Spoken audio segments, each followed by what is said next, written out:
Way to go, Tic Tac! That's how you punch. Wakanda forever! You wouldn't have heard of me. Let me put you on hold. Dance off, bro! He's a friend from work! I can do this all day. Yeah, I know. What up, guys? It's Dom, and welcome back to another movie review. Today we are going over and ranking Uncle Buck. Uncle Buck, released in 1989, written and directed by John Hughes. Laid-back commitment-pho Buck babysits his brother's rebellious teenage daughter and her cute younger brother and sister. Now, I didn't know what to expect going into this movie, but I have to be pleasantly surprised with the family feel it has. It's just one of those movies where you can sit down with your loving family, watch, and just have a good laugh. So without further ado, let's just get right into the 10 essential aspects of a movie. The first essential aspect is plot. Now, the plot of this movie isn't anything special, especially since I knew exactly what was going to happen after the first 10 minutes. I knew exactly where the story was going to go and where it was going to end up, because it's a recycled topic. It's just someone coming in to babysit their kids, some kind of family member that isn't the most responsible or isn't the most prepared to do so, and he isn't the best with the kids aren't the best with him, and then they all end up growing and loving each other in the end. Plenty of times, plenty of family movies done that way. And it's a good topic to use because family movies are always good when it comes to that message, at least.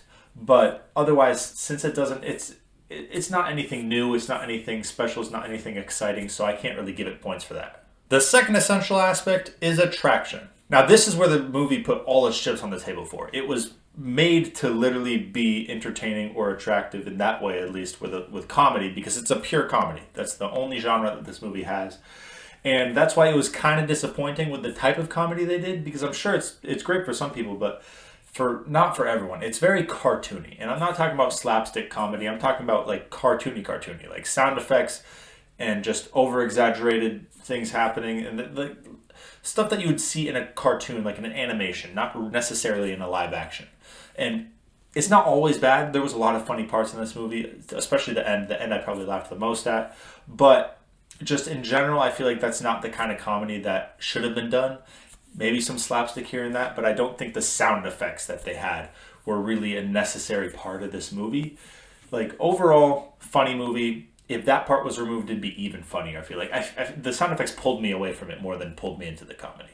So, attractive overall when it comes to actually being comedic and being funny. It has it, just not to the point I was hoping.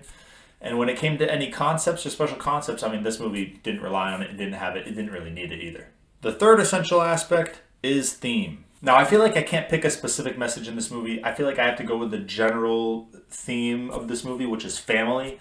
Because Buck, he wasn't the best uncle. He's never even been to the house. But he knew that he loved the kids more than anything, and he wanted to make basically the world a better place for them.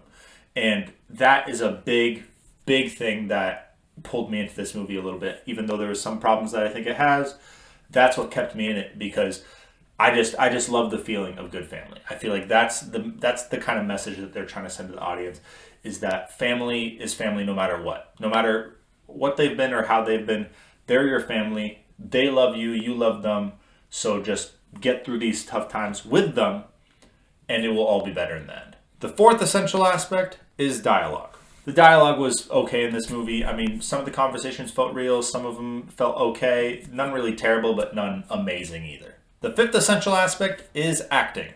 So the acting is just like the dialogue. It's all passable. The mom and the daughter, the daughter towards the beginning, towards the end she was fine. But the mom and the daughter, just in general, not great. Not great. I feel like they didn't feel too real. The daughter, eventually, when she had her character arc and reached towards the end, she was much better. I feel like the acting improved towards the end of the movie. But for her at the beginning and the mom throughout the whole movie, they just felt like fake people. They did not feel like even actors. It pulled me out.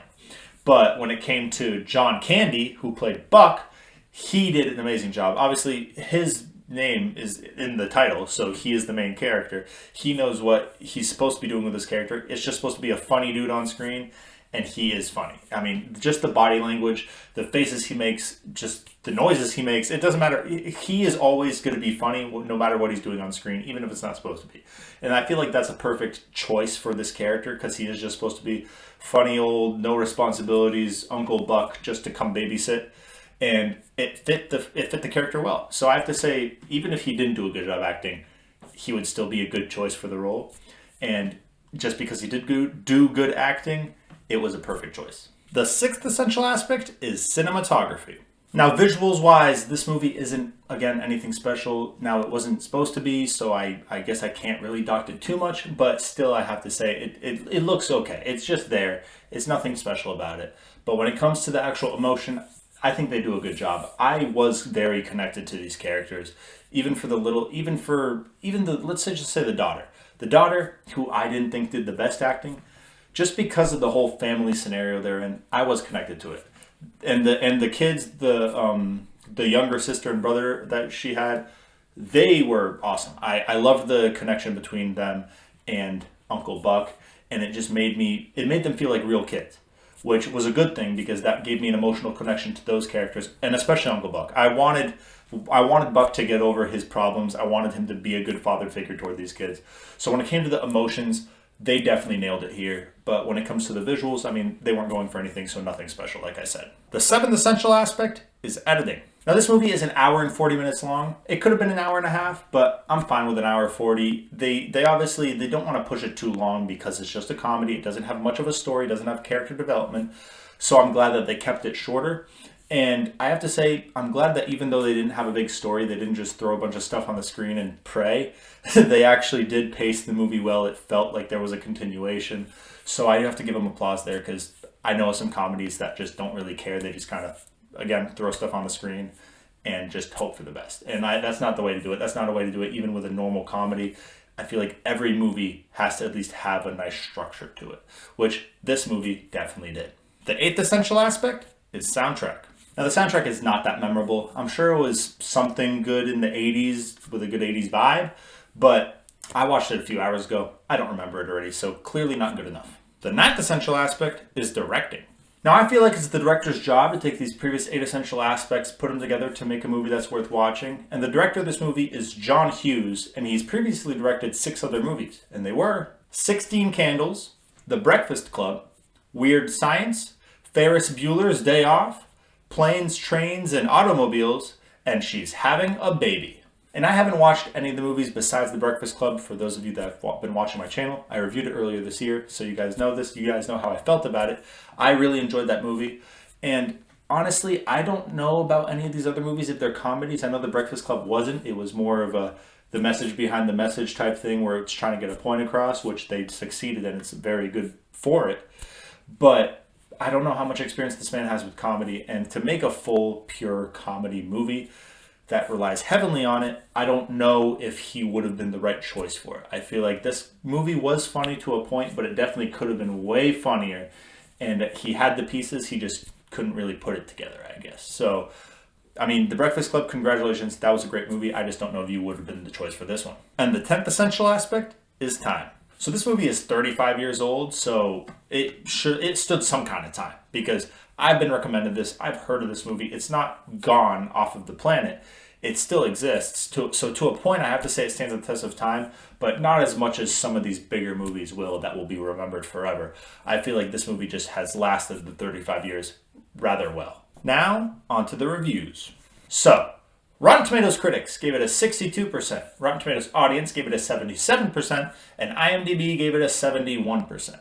Now, off the bat, I'm going to say I think 77 is a little too high, and I honestly feel the same about 71, but I feel like 62 is too low. I think it deserves to be like 65, maybe upper 60s. It definitely doesn't need to be at that 70 mark, but it doesn't need to be lower towards that 60 mark either. So I think right in between, right where IMDb and critics put it, should be a pretty good place to put it because it has a lot of improving to do, but it's already got those essential elements that make it a good movie overall. And finally, the rankings. So, in 1989, it's going to be first as it's the only movie I've reviewed in that year, so until I watch more from 1989, it will stay at first. In the 1980s, it's going to be third, above Howard the Duck and below The Thing. Now, it's above Howard the Duck because both have a similar kind of comedy where that one's a little more cartoony, obviously. It's from Marvel Comics. It's supposed to be comic-y. It's supposed to be cartoony. I just think that the overall feel I get and the concept of Uncle Buck is a little more satisfying to me than Howard the Duck. I feel like Howard the Duck had some issues plot-wise and just a lot of stuff that didn't look that good. Now I get it. There's no CGI in the 80s, so it's harder to make a fake thing look real. But I feel like it did still pull me out, so I have to at least mention it. And Uncle Buck, just the family aspect of the whole thing pulled me into the movie, avoiding some of the parts that didn't really appeal to me. And there wasn't any of that in or not necessarily family stuff, but anything in Howard the Duck that pulled me away from the bad it had. So this was a clear choice for me that it's above Howard the Duck. But it's also clear that it's below The Thing, because The Thing, sure, the monster didn't look too good, but again, everything else did. I loved the visuals. I loved the actual area they were in. I loved the whole concept of you don't even know who the bad guy might be, because it's a parasite that has taken the place of one of your crewmates. And me, as the mystery lover I am, I love trying to figure out who is who. And that is a movie that you can always rewatch, as long as it's not right away, and still be trying to figure out who it is. Because it's not like there's a clear, that guy is clearly the murderer. It's more like any one of these could be the bad guy. Now I got to figure it out. So that kind of concept I always love, and that's why it was such an easy choice to put it over Uncle Buck, just because, one, it has rewatchability for a mystery movie, which is good, but also because just the concept is so good. And in all time, it's going to be 35th, above A Million Ways to Die in the West, and below The Happening. Now, I feel like this movie is right with A Million Ways to Die in the West. I think I like the comedy more in a Million Ways. I'll just say I'm going to shorten. I'm not going to say that long title every time. I feel like I like the comedy more in A Million Ways, but I feel like the concept is more interesting in Uncle Buck. So that's why they were really hand in hand.